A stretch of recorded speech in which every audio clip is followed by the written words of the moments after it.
tatlong to ang ating ingredients para sa ating pumpkin soup. Meron tayong 2 tomato, meron tayong 2 cloves of garlic, tsaka pumpkin. Gagamit tayo ng blender. Ilagay na natin yung pumpkin. Ilagay natin yung tomato, tsaka yung 2 garlic. Smoothie soup, 38 minutes. Automatic na yan siya. Ayan, start na siyang mag-boil.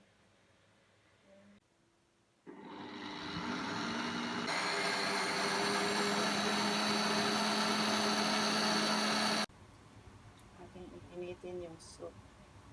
Palagyan natin ng asin. Ayan na ang ating soup. Ready na nating higupin ang ating soup.